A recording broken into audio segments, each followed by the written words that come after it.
Gold morning everyone. So hindi tumuloy si Gold kagabi dun sa ano natin, sa gusto natin since yun nga, lacking of catalyst. So naging high volume support naman yun. Diba? So meron tayong ano dito, plan for today's NFP. I plotted some key levels. Ipopost ko yung link nito sa Discord natin. And also sa classroom na lang para yung sa mga walang access sa Discord makakita nito. Okay, so gold is trending up.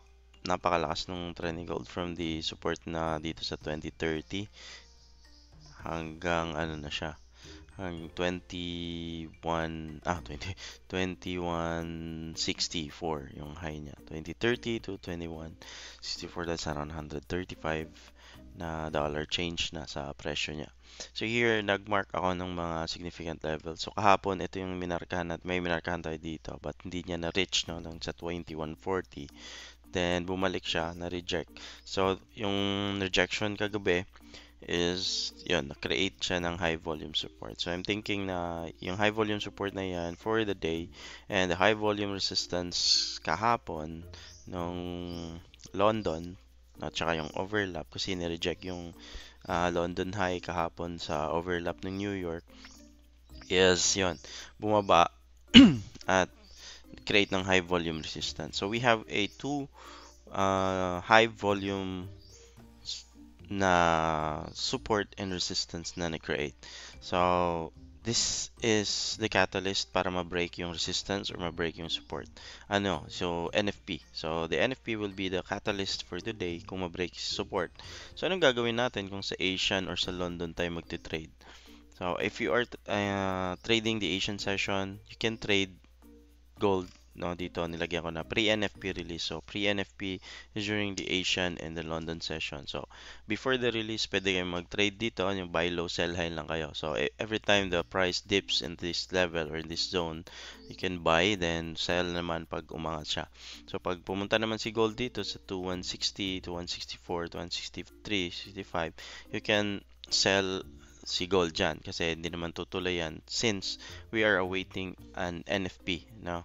An NFP release, nag-aawait tayo ng high impact news. So, I believe no, kung hindi naman 100% accurate yung ko intuition natin. So, sa tingin ko lang, this range will be the range for gold for the whole day before the NFP release. So, pagka NFP release, kung saan yung mababasag dyan, example, si high volume resistance. So, pag nabasag yung high volume resistance during the overlap kahapon, you may see gold sa 2180 na level.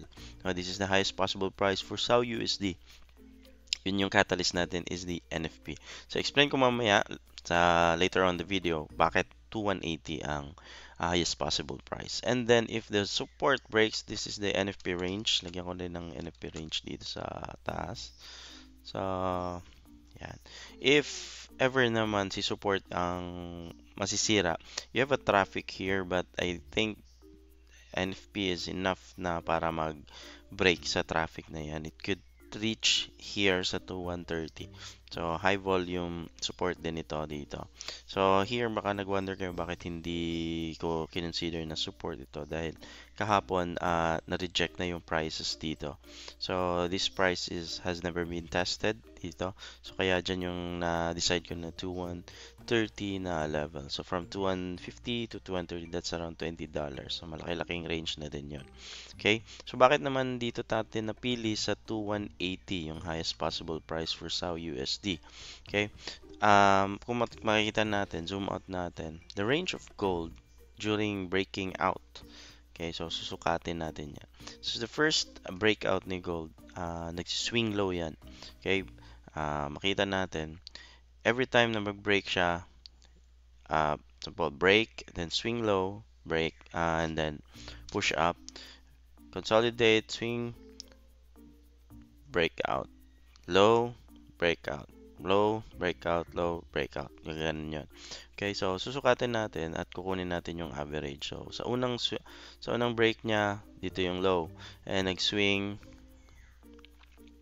as high as for 44 $48. And then nag-low na naman here, created a low, and then swing papuntang taas. That's around 37 to ayan, dito tayo. Yan. 37 to $40. So, mga 40. Another swing low. Sukat na naman tayo. Then, yun. It's around $30. Another swing low. And then, ayun, mga 25 to 28. So, 30 na naman. Another swing low here. Diba? May swing low dito. So, saan? That's around $32.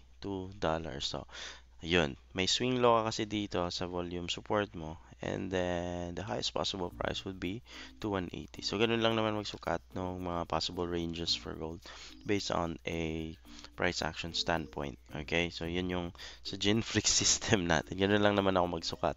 So, ayun, meron tayong basihan kung bakit dyan tayo sa 2180. So, hope may nakuha kayo dito sa pagkuha ng range for a high impact news. So, paano natin siya malalaman na iaabutin niya yan? It's because of the catalyst. Ito nga, yung mga ano dito, hindi masyado anticipated yung mga high impact news. Ito pa kayang high impact news. But, if that $30 range, no, sample, bumalik-balik lang siya dito, then, hindi siya sasagad, no? Like, to 170 or basta yung highest possible price for gold is to 180.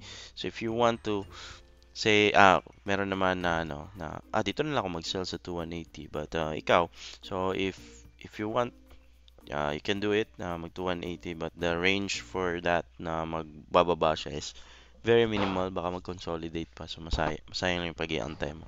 So better break ayun resistance, buy kayo, sell on the break of the support.